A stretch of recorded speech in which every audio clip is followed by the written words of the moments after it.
Hello, beautiful souls. Today's episode is so good. And before we jump in, I have some exciting news to share. If you've ever wondered where you're blocking money, this is for you. I've created a free quiz to diagnose your money wounds so you can heal them and unblock yourself to receive more money. Just go to moneywoundsquiz.com and answer 6 quick questions to get your insanely accurate and potent results. And if you're loving my vibe and want to work one-on-one to call in more feminine energy wealth, I would love to hear from you. You can shoot me a DM on social media or go to emilywilcox.com to learn more.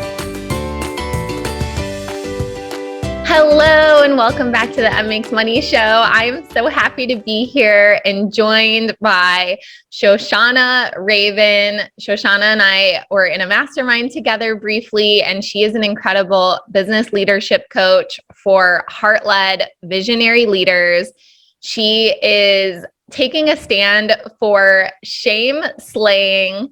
She hosts the Living Brave podcast. She's a mentor. She runs retreats, and she's just an all-around incredible human. So, Shoshanna, I'm so happy to have you here. Welcome to the show.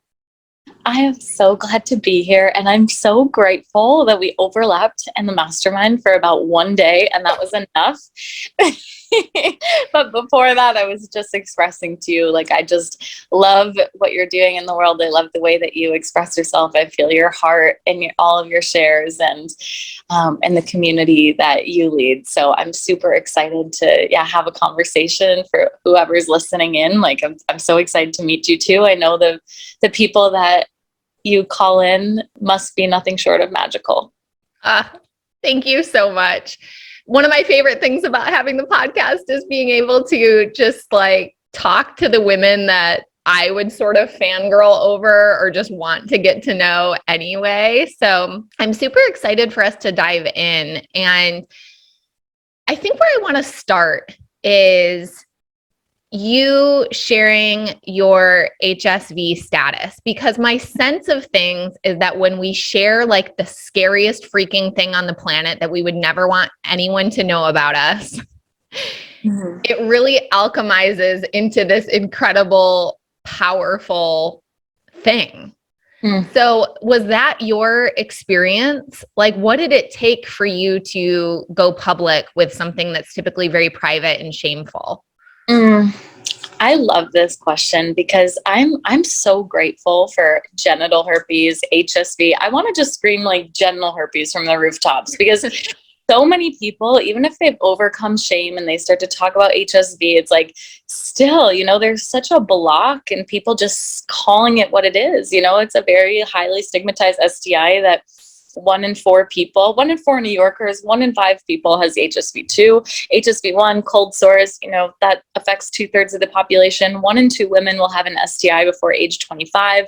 It is just something that is so encapsulated with shame, societal conditioning, like what we believe about ourselves as women. So I'm so passionate about it. When I was diagnosed with HSV, I was, oh my goodness, maybe 24, 25. I was in Nepal at the time. I was a digital nomad. We could talk about this with the money story. I, climbed the corporate ladder and then decided that it was scarier to think about waking up in that office 10 years down the road, making $100,000 a year than just going and living off of freelance writing income and $7 a day in India.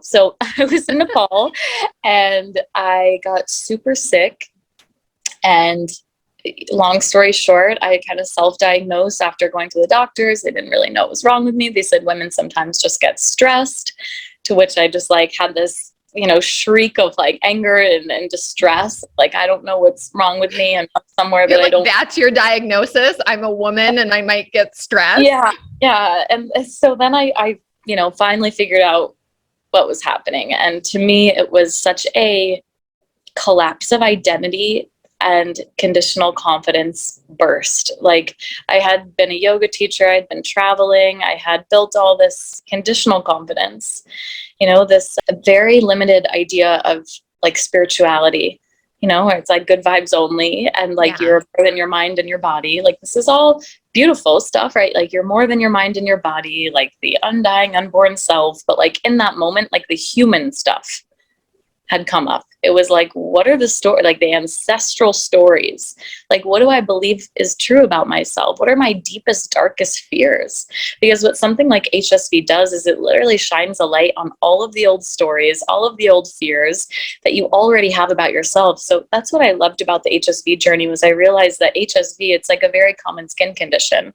It could do nothing to like truly my worth and who I am, my identity. But what it could do is give my old shame stories something to latch onto. If I was already afraid of being alone, if I was already afraid of being found out, if I was already afraid I wasn't enough, well, now there's evidence, so it's a beautiful mirror into like, what do I believe is true about myself? And is this supporting me? Is this true? And how could my deepest shame be the source of my greatest power? So it didn't happen right away. I was really devastated. I really thought it was the end of my life, the end of my love life, which I can tell you, I've worked with like hundreds of women. I've talked to so many people about HSV, about STIs. I've had my own journey. I've had amazing relationships. I didn't have to go on HSV positive dating sites. Like, I have a great sex life. Like, I've never been rejected for my HSV status. And very rarely have I ever heard a story when you're really empowered around it, that the world does not mirror your energy back to you. So whoever's listening, I just want to tell you that. But I was really in my shame about it, really kept it private, went through kind of a dark night of the soul, kind of tried to bypass it. It came back up when I was here in Denver. One night, I just cried myself to sleep. I was in one of my periods that I thought, you hit a rock bottom. You think it's going to be your only rock bottom in life. And then you're very humbled by life when you're like, I thought I had my awakening a couple of years ago. And here you are, addicted to external validation, addicted to substances, crying yourself to sleep. And I just decided in that moment, like, I know what to do. That's a beautiful thing about a second rock bottom. Like, I know what happens from here. Like, I can keep doing what I'm doing, or I can rebuild my relationship with myself and walk this path again and live like an epic journey. And part of that journey, it's always included a piece of sobriety, a piece of like solitude and coming home to myself, having like falling back in love with hobbies, travel, solo travel. But a big part of that was this vulnerability project of really understanding that the low, the trauma, the rock bottom was tied to unresolved shame and trauma around HSV and just shame in general, right? And so I started talking about it. I would play 2 truths and a lie with my Uber driver. Like, I have a double uterus, I have HSV, and I have a brother, and I'm like, I don't have a brother. And it's like, I'm talking about this to the Uber driver. I'm like talking about this to new friends. And every time I would talk about it in this like playful, just like, hey, I'm passionate about this, or a really surprising way, it would be so magnetic. Like, people would really like, they'd want to talk to me. They'd tell me their stories. They'd be like, you're such a badass. Like, how do I support you? Oh my gosh, you've got to start something. Like, I was feeling like the deepest sense of connection. It was wild. And then I knew that I had to share it. It was like every time I closed my eyes in meditation, be like, share the story, like, you must do this. I didn't even know it was going to be a business. I had no intention of monetizing anything. Just like, there's something big here, and it's more than just my story. I wanted to share other people's stories, and that's really how I started the podcast and what I still do. Although I don't really focus too much on my podcast, that's why I love doing stuff like this. But I did a vulnerability project where I told all of the guys that I had dated, had a crush on, made out with at a festival over the past couple of years in preparation for going big about my story. Yeah, I didn't know how I was going to share it yet. It was the most incredible journey, like meeting face to face with these people that I really believed saw me as just like a potential romantic partner, like really saw me as, I think I was undervaluing myself as like, saw me as this just like object, like, and what I realized in that process was like, I was really undervaluing myself. And in fact, like, I had so many people who wanted to support me. They really saw me as a friend. I was feeling the deepest sense of connection and love. People were trying to make out with me while I was telling them about genital herpes, and like, oh my goodness, my shame is the source of my power. Like, how much, like, this is why I love mindset stuff, right? Because it's like, it's all in your head. Yeah. You finally go out and do it. And it's like a woman with nothing to hide. And the things she keeps private are like an intentional, just kind of like intimacy. It's not that we have to share everything, but nothing is a secret wrapped in shame, right? Like, that's a limitless human being. So that's how everything started. And yeah, that's when I really started getting excited about dismantling shame and talking about taboos, and the things that are taboos are typically here to keep us misinformed and disempowered, including the money topic. So what a trip. Oh my gosh. That is so incredible. So I would imagine then when the podcast starts and like your message is reaching more people, that sort of evolved into some of the coaching offers and the leadership and the retreats. Were people just asking you like, how do I work with you? Or did you start to intuitively feel like there's a greater depth here? Yeah. Well, let me tell you, before I did the podcast, I was a yoga teacher, and I was writing for Investopedia. I was doing business and finance writing, and I started like investing. I've been a finance nerd for a little while. So I did that on the side, and I do retreats, and I ran my first retreat, and I think I made like $3,000 profit when I split it with my friend. This was like time isn't real. This was like, I want to say 3.5 years ago. Not even 3.5 years ago. Oh my gosh. Like 3 years ago, you know? Okay, like, so pause quickly so everyone can catch up with us. So 3.5 years ago, you did a retreat and made $3,000. How much do you make now? We do like 6 to multiple 6 figures a month. Yeah. Mm-hmm. Yeah. So you're bringing in over $1 million cash in a 12-month period now. Yeah. 3.5 years later. Yeah. Okay. I never thought, I was like, what if I could be a millionaire in like 40 years, you know? And it's like this time last year, and it's like not at the sacrifice of anything. I never wanted to. Here's the thing. I love my clients who are like, I know I'm going to be a millionaire. I'm like, I love that for you. Like, I never really had that goal. Like, yeah. And now I'm like, oh my God, what if I could be a multimillionaire by my 30th birthday? Like, I think we're on track for that. Right? But like, I swear this is 2019 actually. So I am so confused right now. I think that's less than 3 years. I made $3,000 on the retreat. And I was like, this is insane. Like, I had so much fun. My parents. So what kind of retreat was it? A yoga retreat, an investment retreat? It was a transformational retreat, but it was pretty much a yoga retreat. You know, I was teaching yoga at a brewery 3 years ago, and a lot of the people who would come, it was like the Sunday class. A lot of people who would come ended up coming. It was in Panama, and it was actually at a place that I held my first ever yoga class back when I was a digital nomad. And I was like, you know, fake it until you make it. Let's apply for this yoga job at this island in Panama somewhere. I mean, there were like Yelp reviews. Like, the class was great. Not sure how Shoshanna, like this cute little 23-year-old, found herself living on this remote island teaching yoga, but she's fabulous. And then I got like $5 from the place for like the Google review, you know? I'm like, yes. So anyway, so that's when I first made my first money. Like, I can create experiences for people, have so much fun, and like get paid for, like, this is cool. I love this. Then all my writing jobs started to fall by the wayside. Like, I was working for Investopedia for maybe like 3 or 4 years in different capacities.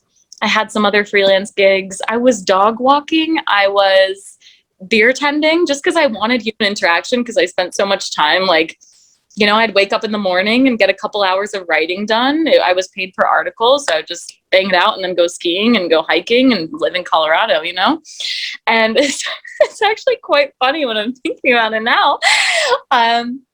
So yeah, when I launched the podcast, really all of my writing jobs started falling by the wayside. I had wanted to be a coach for years, but I was rejecting it because there was this kind of like coach, like that stigma. And now I'm like, I'm a coach. I love the word coach. But like, I don't know, 2017, 2018, I remember telling my roommate, Michael, who is like so supportive of me now. He's like, I remember when you told me you wanted to be a coach. I was like, Michael, I want to be a coach. He's like, amazing. And then I kind of like looked up some stuff on Instagram, and I was like, okay, people are doing this. I think I had like a little consult call with someone, and then I just forgot about it.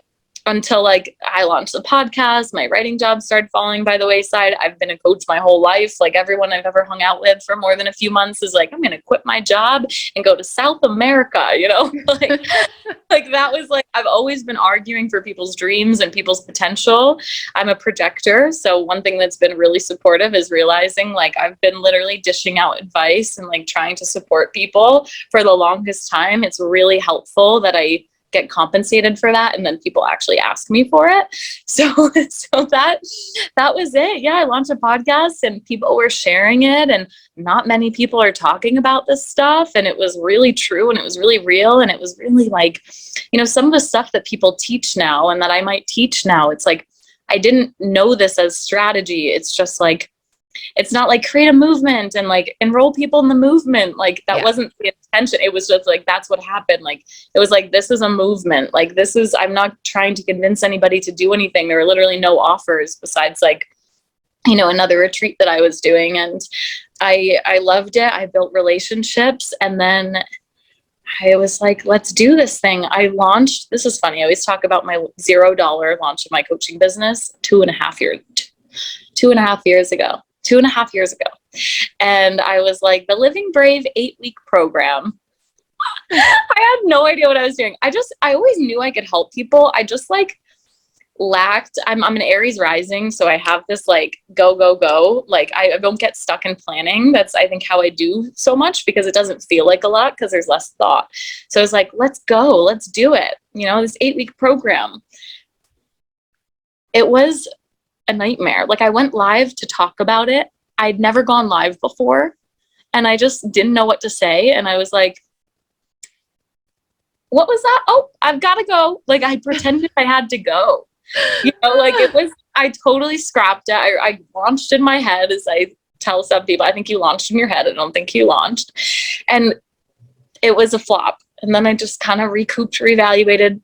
And I finally was like, let's do it. I invested in coaching, which for me was like, all right, we're going all in on this thing. I made $0 in my business. I think it was a $6,000 investment, another $1,000 in a course that was more like leadership, energetic work. And for me, that was like, dipping into the savings I had. I was making $500 a month. So, when your mind is not used to being in its visionary thinking, I'm like, okay, well, based on making $500 a month, then I can live off of how much I've saved for this amount. And this makes no sense, but like, let's go do it, So yeah, the coaching really came from just doing private empowerment coaching, life coaching work, and finding through that avenue that I really enjoyed, like helping people build personal brands, because I find when we feel empowered, we naturally want to share that with others. And I had a lot of my clients asking me like, love to start a podcast, or friends being like, oh, I'd love to pick your brain. And, once you start to like fill up your schedule and really get compensated for your work, you're like, actually, let's like create an intentional container around this. So I started doing some private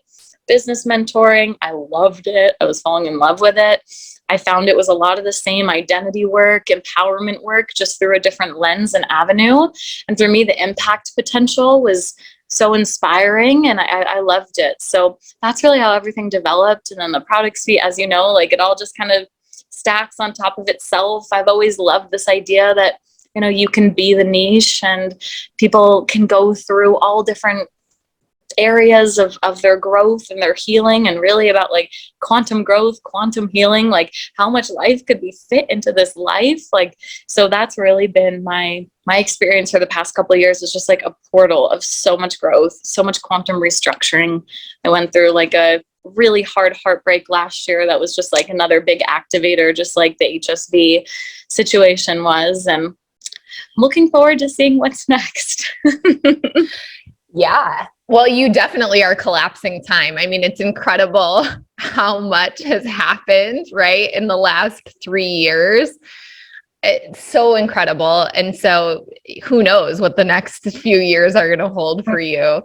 One of the things you said that I really love is just talking about how you were showing up and like you were sharing authentically and bravely, and like you were doing the thing without necessarily thinking that it was a business strategy, right? And I really appreciated that comment, because now, at least those of us that are down the rabbit hole of, being immersed in the coaching industry, there's a lot of sort of fake vulnerability posts, or where people are posting about something, but it's like, it's so healed and it feels like it's tied up into like such a beautiful little package with a bow on top that it feels like fake vulnerability. And when you were out there sharing, it probably, rather than feeling like, oh, I'm going to connect with people and they're going to see how healed I am and then they're going to want to hire me. It's like when you're really in your vulnerability and authenticity, it's like, oh God, is everyone going to disown me when I say this? Like, will no one ever hire me again after I share this? Like, it's such a different feeling than when it's a business strategy. Yeah, I think we're just I love that you bring that up, because like, I think especially us women, like we're just so intuitive, like we can feel energy. So it's like, it's the same words, but a different feeling. And there can be a both and, right? You could be like, this is great for my business and my community growth and the strength of my community, like having engaging content that really does like connect with people, like is so like relatable and heart driven. And also like the shares are for you first, right?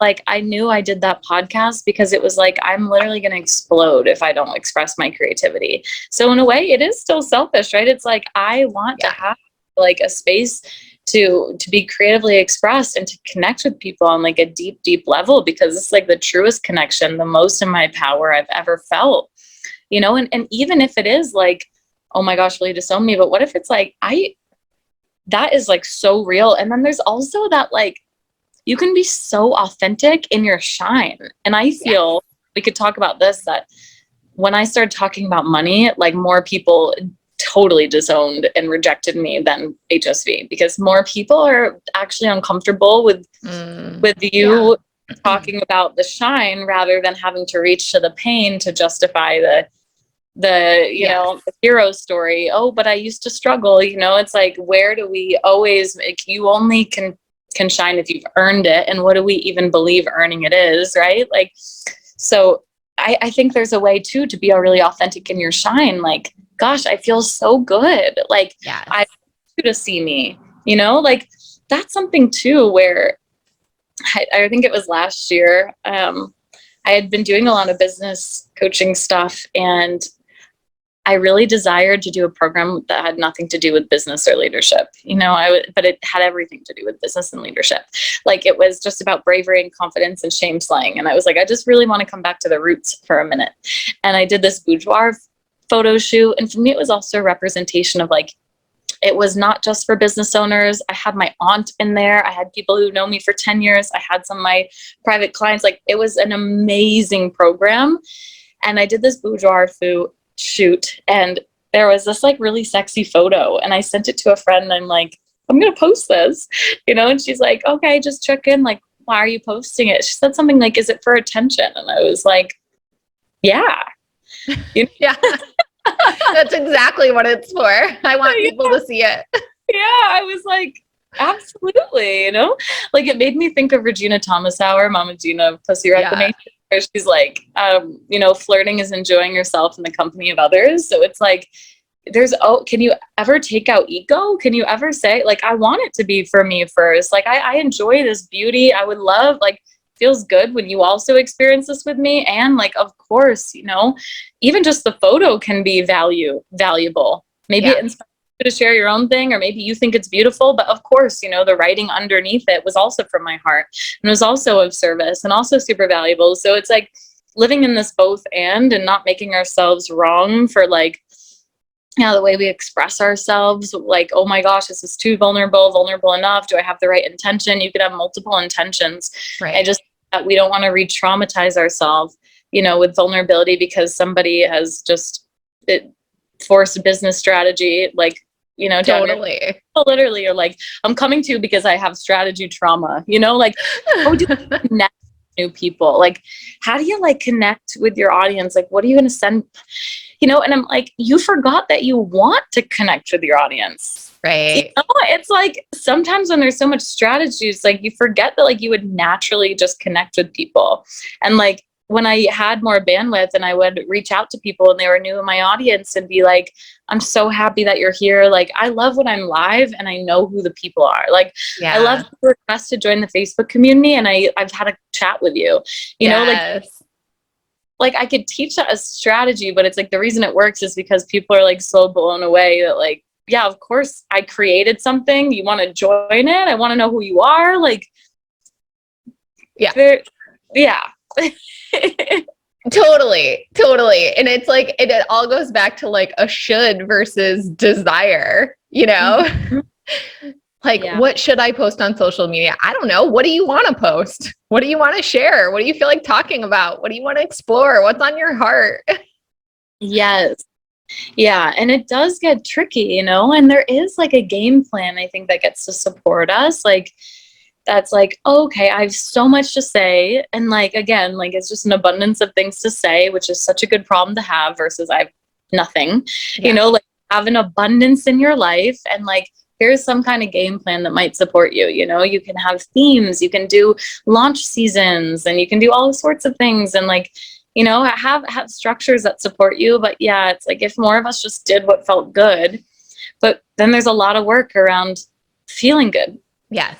Allowing ourselves to feel good, to be seen and feeling good, to trust ourselves, to trust our creativity, to really refine our work, you know, to do the work from the inside out, which sometimes it feels like the outside in can be a shortcut, but everything else is just extra, right? When it's like on top of something that's really true and authentic, it's like that's where the magnetism really comes in, is like, I feel your heart, I feel your connection to your words, I feel that you really care about yourself and you care about this community and you care about what you're doing, like before it feels like a big deal, you know, even could be bigger, like it could always be bigger. Amazing. Like we're growing. Absolutely.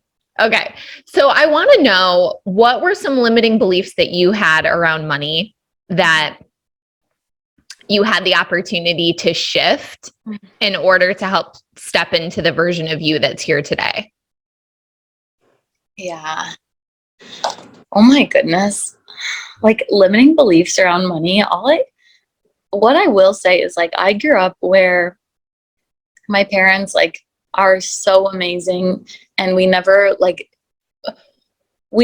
were in a space of deep fear around money. Like we weren't going to be like safe, you know, it was more just a like consistent energy of lack, you know, like I remember feeling like, you know, just like guilt around like, oh my gosh, like there's food at home, like a guilt around any kind of like, everything was always like, go straight to the sale rack. Like everything was just like, there's not enough. We don't have as much as other people have. Like I grew up in a really affluent town, you know, everything around my house, it was like, it was an interesting thing because the house was like a bigger house and it was spacious. It was beautiful, but like everything was kind of broken and like old. So it's like things would break and then like stay broken. And that was just kind of like the energy. And so I consistently felt like I wanted to prove like with that I could make it, you know, just through my smarts and just through like my grit. So when I learned that when I started to study, I could get really good grades, and I tried to get into UNC Chapel Hill. I didn't get in my first year, so I actually transferred the second year. And remember, like someone I was growing up with didn't have as great as grades. Like dad was super connected, and he got in, and I was like, oh, I'm gonna get in on my own. You know, I got in, did all the things, tried to get the best job, and didn't get like the oh my gosh, I was doing investment banking super day interviews. Like those like 9 interviews in a day, like flying to Georgia, flying to New York City. Didn't get those. Got a job at KPMG, which is like a big 4 consulting audit and accounting firm. And it was like, you know, stay here for 2 years and you can do anything. And for me, it was like, all right, like just, you know, you can do this. You're going to climb the ladder. And literally like my soul came forward and was like, this, you know, I had this, like awakening moment of like, I cannot even do one more day here. You know, I went to Costa Rica, visited my sister. I was addicted to Adderall, drinking XL Dunkin' Donuts coffees every day, working 6 days a week. I was like 22-year-old shell of myself, you know, just totally on autopilot. Woke up, had like a creative awakening, started this like website I called the Loopy Scoop. You know, it was just like total. That's when I decided to quit the job and go to India. So for me, it was this feeling that either I was going to climb the ladder or I was going to say, screw the ladder. I'm just going to go be like starving artist kind of thing. Like, I'm just going to go do my writing stuff. And like, I'd rather have a life of joy than a life with money. And like I said, like I never, like in March 2020, I wrote on an intake form, like I would like $4,000 a month in my coaching business would like blow my mind. That was my goal, was like, that would be good, you know? So I guess as I went, like I was more just like mind blown and grateful. Like, and of course, limiting beliefs came up. Like I used to really judge people who talked about money a lot online and did not have the self-awareness and self-leadership to understand it was my own like trigger, trauma and desires, obviously, because now I do that, right? And thankfully they activated me. But I'd say in the beginning, it was more like literally my heart almost exploded the first time someone paid me like $4,500, like on the phone, discovery calls. I was like, oh my God, my heart was beating at 200 miles per hour. I was like, what? Like the whole thing was just like so mind blowing. It's all happened so fast, you know? And if anything, I'm just like, I'm so grateful and mind blown because it's not like, I don't think I was ever like, oh, this person's done multiple seven figures. I want to figure out how to do that. Like, it was only like my belief just kept expanding as I went. So I never felt the lack of comparison. Like, why don't I know how to do that? It was like, just the first, you know, booked out clients, the next launch, I was like, what? Like, this is insane. And I think like the stuff that came up was around, like, especially when my business hit, like, it was like multiple six figures in 6 months and we had the team.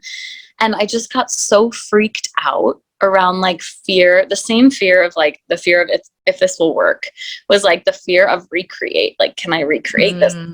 Sustainable, like the safety, you know, the really having to drop into like, this is a new normal. I've got to really source my leadership. I've got to source my like belief without evidence. And for me, like with the money stuff, I think when it came to like paying other people, it was so hard for me. I created my lowest month ever because I fired like the only team member I had hired so far, true story.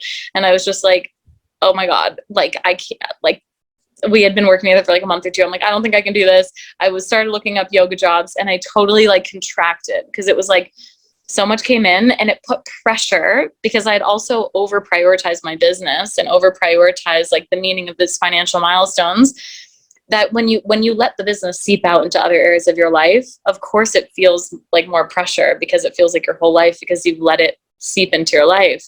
Right. So that's when I had this like shrinking moment and I realized that there was like a financial liberation cycle undergoing itself. And that when I was, you know, receiving more, it was like old scarcity patterns were coming up. And so for me, I was like, really just had to kind of look at those. I think I really had to break through, like looking at other people and thinking like, why do they need to talk about money? Like, why? Like, they must value money so much. I was valuing money so much. You know, why do they value money so much? This is before I started talking about money. And like, why do they need more? Like, why do they, like, why is it not enough? You know, and of course, this is cultural societal conditioning of like, why are you not grateful for where you are? Like, it's wrong to desire more because you should just be grateful. Like, why shine like that, please? You know? Like, I'd love to hear your shame to power story, but you're making me feel bad. You're making people feel bad. And like, I don't really like your style.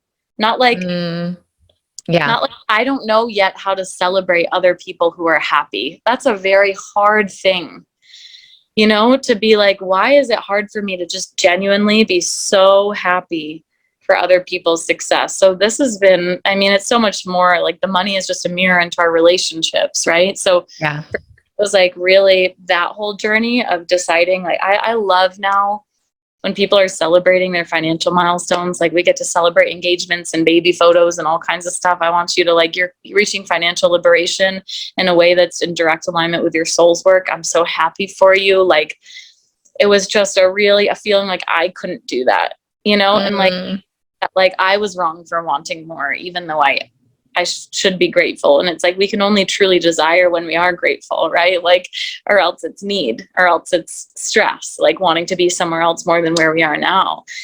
That was a portal for me. And then moving through, the last thing I'll say is like really looking at my relationship with money through the lens of attachment style, and I've had to overcome some serious like anxious attachment, you know, through especially my last relationship, being with like not really even realizing what was happening, that I was falling back into those patterns. And also through my work with like, you know, obviously leading women who are making money and helping people make money, like seeing so much of the attachment theory come into play in my own anxious attachment style, and how that really, like, it's harder for me often to release money. I mean, now $175,000 investment later, I mean, it's obviously not that hard for me anymore to invest in myself. But like, you know, coaching was the first big thing, but even like elevating my lifestyle and being able to spend and circulate money and get out of any kind of tendency to like be in a hoarding thing and to be in an attachment style with money. So that was like a huge breakthrough with me as well, and why I'm so grateful for my relationship with money and money in my life, because it's been like a beautiful teacher for my relationships, right? Like, money, what is it like to be in relationship with me? Yeah. Oh, will give me a window into what it might be like to be in relationship with me in other areas of my life. Totally. And that's like one of my favorite tools as well, is really like that personification of money and looking at the relationship. So what was the shift that allowed you to stretch into talking about money yourself? I think it was realizing that there's so many different levels of availability that people have for us. And that some people are available to connect with us on a level of struggle and the pain to power story, which is still connected to struggle. And like, some people are available to connect with you and like, oh my gosh, you're going to the moon. And like, I also know I'm going big places. Like, let's be friends. And to me, it was like, I can choose like which circle I want to be a part of.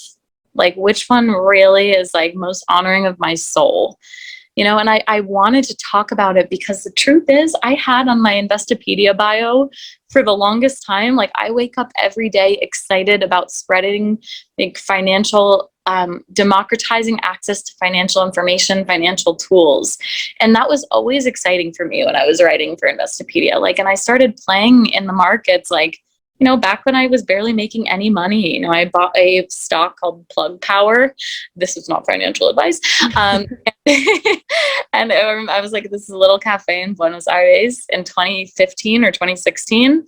And I bought like $200 worth of this stock, you know, and it was so exciting for me. And then like, I went through the whole process of like, I see the stock go down and almost got kicked off the NASDAQ. It went under $1. And then Amazon bought, like a year later, Amazon bought a third of the company and it shot through the roof. And like, I learned a lot about the nervous system and the ups and downs. And I was like, whoa, you could like multiply your money, you know, you can, like, this is a really fun thing to play with. It's like where we get to democratize access to this like tool, which is the infrastructure to create opportunity in our lives and spread our mission and our legacy through the world. And I started being able to do things like, you know, my big why, like my internal why, has literally been like, I want to take my family on vacation. I want my parents never to worry. I want to be able to get us Airbnbs. I want to have an elevated life. I want to be able to give 100% tips.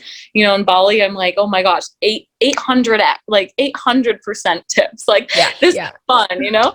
Like, for me, it's like, this is great. I want this for more people. And I really can see how like a disempowered energy around money is just like really perpetuating harmful systems in the world, you know? And it's really, how could I be a shame slayer and then know that I like am not sharing things out of shame? You know, it's like anything the taboo is typically here to keep you misinformed and disempowered. Same with money.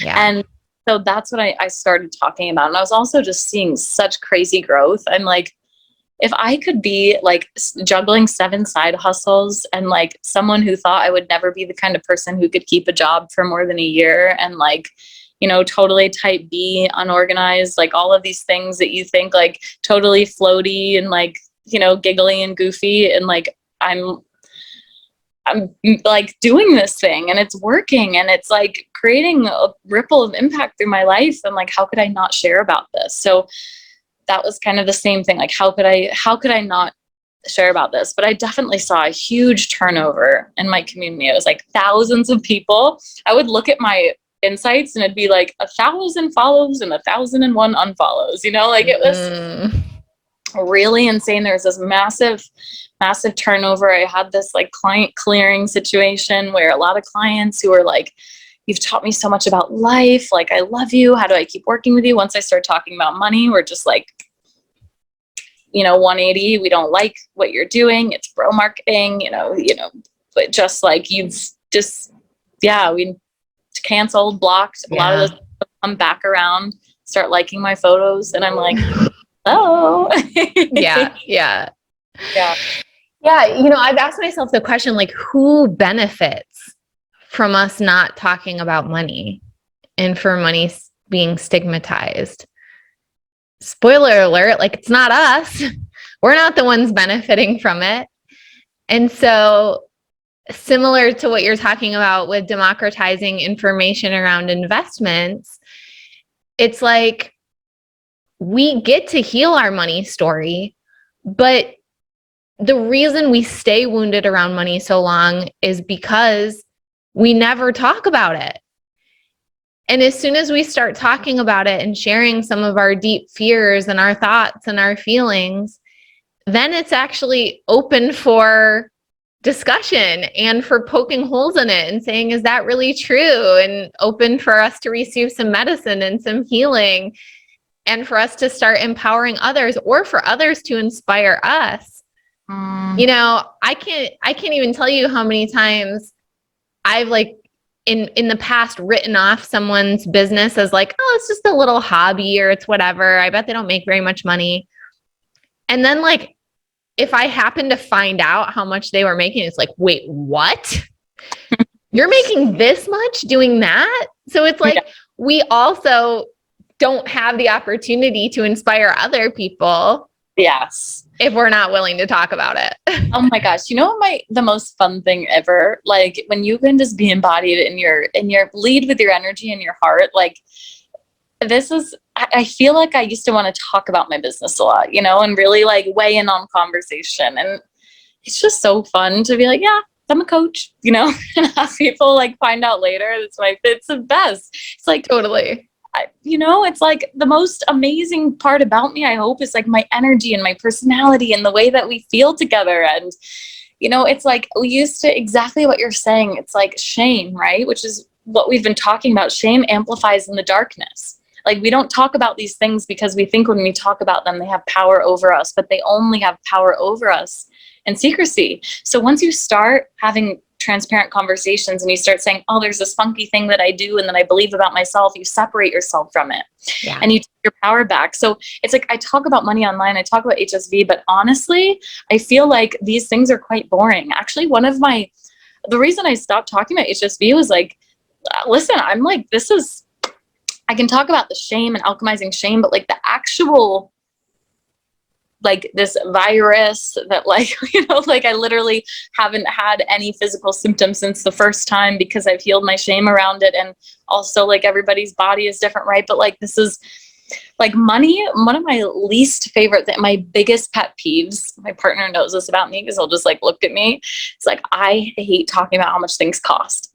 Like, and I feel like that's what so many people who are triggered by you talking about how much you make, right? It's like, but how much does the pool guy, you know? And I'm just like, you know, and like, oh yeah, that's how expensive things are, how inexpensive things are. It's like most people are thinking about money so much. I want to liberate us from having to talk about it because I think it's just like so boring. I want to talk about big ideas, you know, I want to talk about like our potential and how we can change the world.